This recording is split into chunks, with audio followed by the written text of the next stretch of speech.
Olá, boa tarde, meu nome é Hanna. Boa tarde, meu nome é Rafael. E hoje vamos apresentar nosso primeiro episódio do videocast Desigualdade em Foco, explorando as faces da sociedade.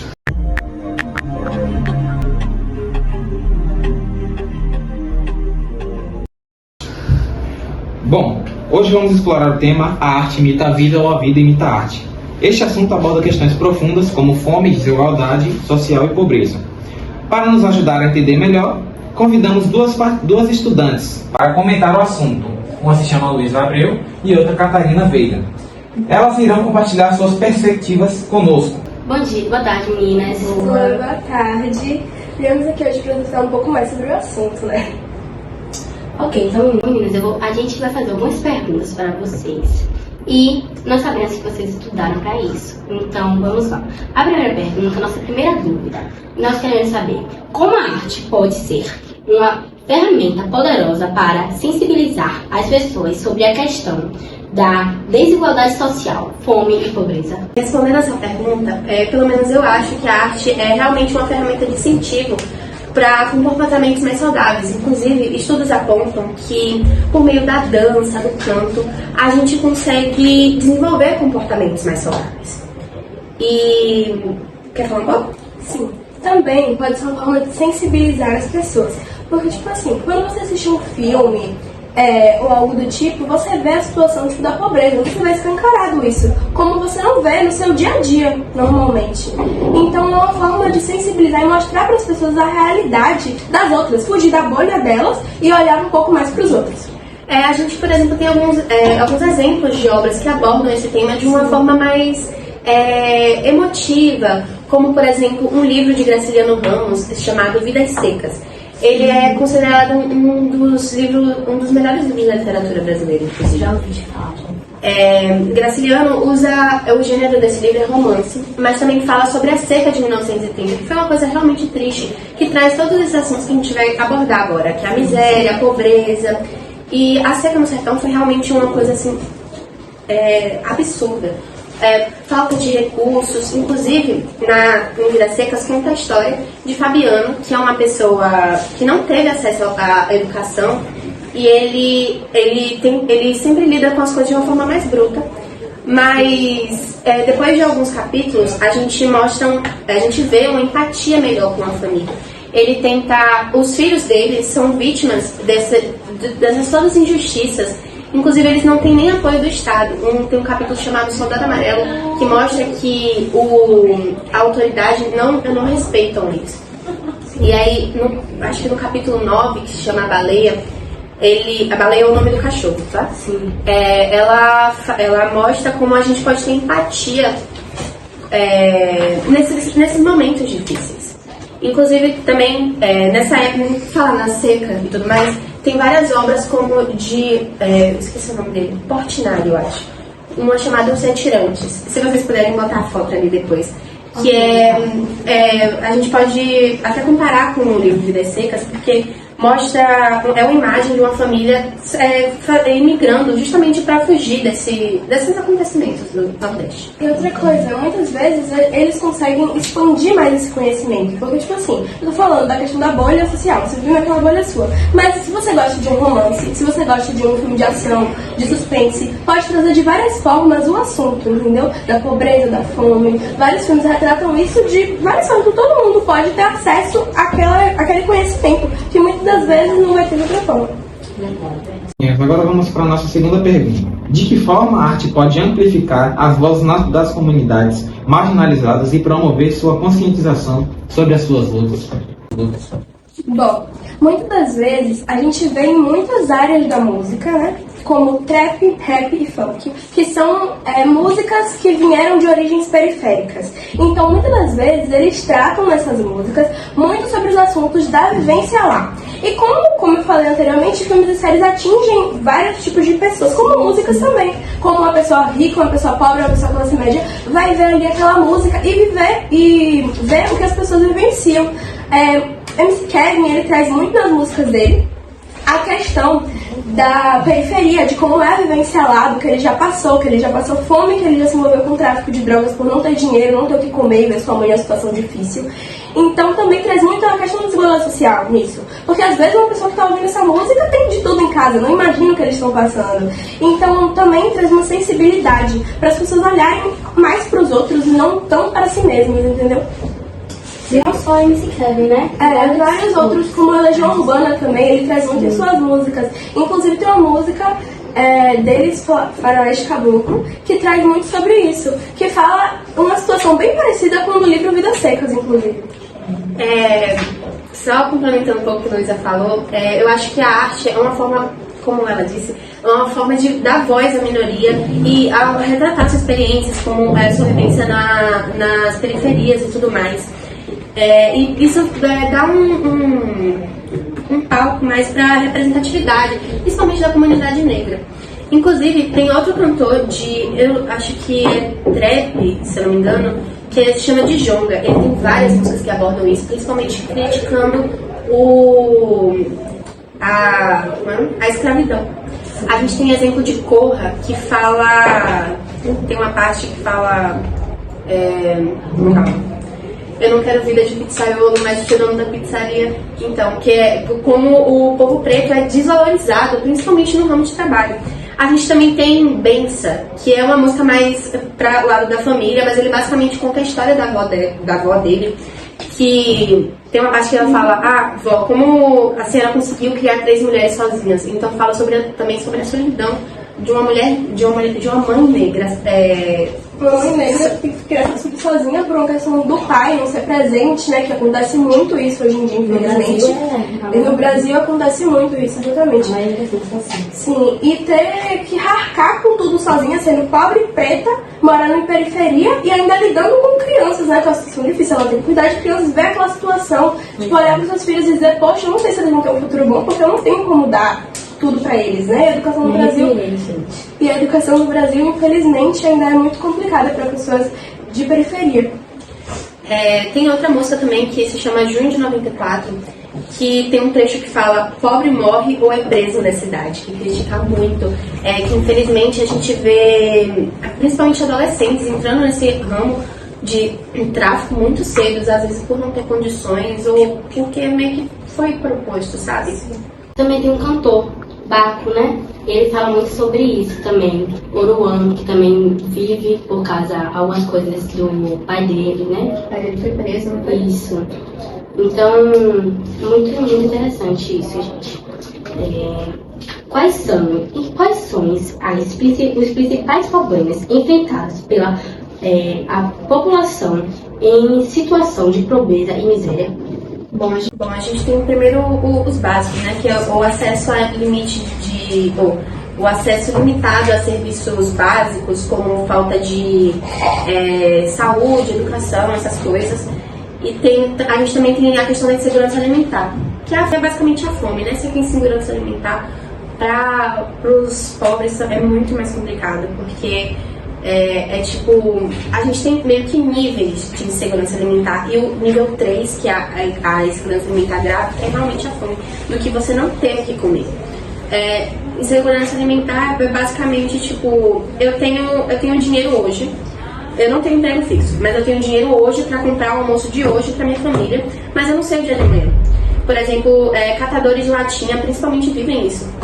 Eu tenho dinheiro hoje, tenho como comprar almoço hoje, mas não tenho como comprar almoço amanhã. Então hoje eu vou comer, sei lá, ovo com arroz, que é o que eu posso pagar, para amanhã também eu continuar comendo. A gente também tem a questão da exclusão social e discriminação também nessa parte de como afeta, né, a pobreza e a miséria. E também a única solução assim, viável para isso, mas que é muito complicado, é a interferência do Estado. Só que você sabe muito bem que não tem interesse de política, mas não é como se o governo fosse tão incluso assim. A gente tem os direitos humanos que foi instalado na Constituição de 88. Mas muitas vezes não acontece isso, né? Sendo que o Brasil tem capacidade para poder ninguém ter essa fome, entendeu? O Brasil produz muitos recursos. Ele é um dos maiores países. Um dos maiores países, inclusive exportam muitas coisas e não estão se preocupando com a sua própria população, que às vezes não tem nem o que comer. Certo, agora vamos fazer nossa quarta pergunta. Quais são alguns exemplos históricos ou contemporâneos de obras de arte que abordam questões de desigualdade? A gente pode tirar arte de vários períodos, assim, que a gente também tem a época da ditadura, que saíram muitas músicas, muitas obras, por conta da opressão, principalmente da parte do governo. A gente tem, por exemplo, um grupo, que era um grupo de cantores, que começaram meio que uma revolução na ditadura, chamada Tropicália. Que vocês conhecem, que tem tipo vários cantores de MPB, como Gilberto Gil, Rita Lee, Gal Costa. Eles faziam, a maioria das músicas dele faziam críticas sutis, ou realmente diretas ao regime totalitário. Só que na época eles tinham que meio que disfarçar isso pra não serem apreendidos pelos militares. As músicas não serem barradas de serem passadas por Jesus, né? Porque passava por algumas pessoas que avaliavam se a música estava criticando o governo ou algo do tipo, para poder depois serem postadas, porque eles não queriam, tipo, uma visão crítica da população, porque querendo ou não, a arte também traz pra gente uma visão crítica das coisas. Eles viam essas músicas como uma ameaça pro governo. A gente tem, por exemplo, o Chico Buarque. Chico Buarque ele foi preso na ditadura. Ele fazia muitas críticas em diversas músicas dele. Por exemplo, tem uma chamada Cálice, que é particularmente minha música favorita dele, que ele não faz uma crítica direta sobre a desigualdade, mas ele fala das injustiças e da opressão que o governo tinha sobre as pessoas. Inclusive, a história dela é até legal, que ele tinha mandado um álbum inteiro, assim, pros militares avaliarem, e ele já tava meio que, o nome dele tava meio sujo nessa área, por conta de... Das antigas obras dele. Ele se opinhava bastante ao governo, sem nenhum filtro. E aí, ele teve um álbum inteiro praticamente barrado, aí ele escreveu essa música, Cálice. E aí ele enviou pros militares o nome de outra pessoa, e faz uma crítica muito pesada ao governo. Tem uma parte que é tipo... como beber dessa bebida amarga, tragar a dor, engolir a labuta. Aí eu esqueci o resto, mas é tipo uma crítica muito pesada ao governo. Também tem Apesar de Você, que é meio que um samba disfarçado, falando sobre as injustiças do governo. É isso, quer falar mais? Acho que você já falou tudo. Então, Que eu pensei. Certo, agora vamos para a próxima pergunta. Como a falta de acesso à educação artística e recursos culturais perpetua desigualdade em comunidades carentes? Muitas das vezes as pessoas não têm acesso à arte nessas comunidades, porque querendo ou não, a arte pode ser feita de várias formas, mas tipo assim, um exemplo, um curso de teatro, um curso de canto, normalmente é muito caro, as pessoas não têm acesso a isso, enquanto pessoas elitizadas têm mais acesso a esse tipo de coisa. As pessoas que moram em comunidades não têm, porque ou elas fazem um curso desse ou elas comem, entendeu? Então, claro que elas vão priorizar outras coisas, o que isso seria um luxo. A arte, hoje em dia também no Brasil, a gente pode citar cinemas, que são bem caros e normalmente algumas pessoas não têm acesso. Hoje em dia temos o Glauber Rocha, né, que é um cinema mais barato e que normalmente traz cultura para as pessoas, então é um cinema que passa muitos filmes culturais, questão de escravidão, tal, passa muitos filmes relacionados a esses temas. Também podemos citar teatros, né, que são muito caros normalmente também, o ingresso, tipo, custa entre 60 ou mais, então algumas pessoas não têm acesso a isso, enquanto outras têm. Isso seria também uma forma de falar que as pessoas não têm acesso, como as outras,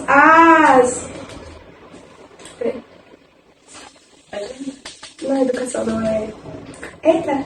informação. Muitas pessoas também não têm acesso à informação. E também, uma coisa básica, né? O Enem. Tipo assim, muitas das crianças da periferia não estudam em escola particular. Sim. Estudam em escola o quê? Pública. Onde podemos dizer que não tem muitos recursos. Uma base boa. Uma Isso. base, sim. Isso. Pode dar um exemplo aqui, muitas vezes no Enem são cobrados livros, muitas vezes tipo peças, informações assim como filmes, e que muitas pessoas não têm esse acesso. Então quem vai passar? Uma pessoa que teve acesso a todas as coisas, os filmes, os livros, pode pagar por isso, ou uma pessoa que não teve acesso a nada disso, entendeu? Então a diferença é muito grande disso. E a arte devia ser mais acessível para todos, porque no Enem é cobrado isso, então as pessoas precisam fazer para ter uma vida melhor, porque a inteligência das pessoas, infelizmente, é definida pelo Enem. né? A pessoa passar em curso ou não. Então devia ter mais acesso, ainda mais as pessoas de periferia, que às vezes não conseguem pagar uma faculdade e precisam passar para poder ter acesso a uma vida melhor e poder evoluir como pessoa.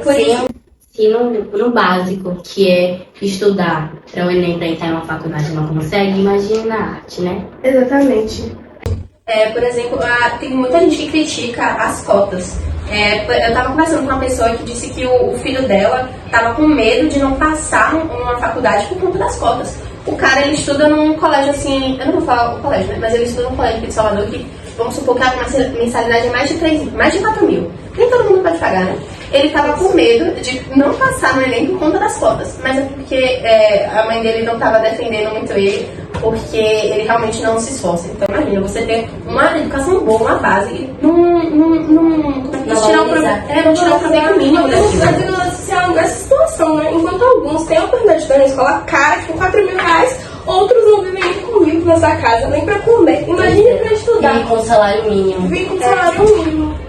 Tem também a questão da elitização da arte, que a gente estava falando, é bem problemática em questão de, tipo, não tem muito incentivo para adolescente, por exemplo, ir no museu. E em questão de, tipo, hoje em dia, pelo menos aqui em Salvador, a gente tem alguns museus, assim, que dá entrada de graça, tipo o Museu do Man, que é o Museu da Arte Moderna.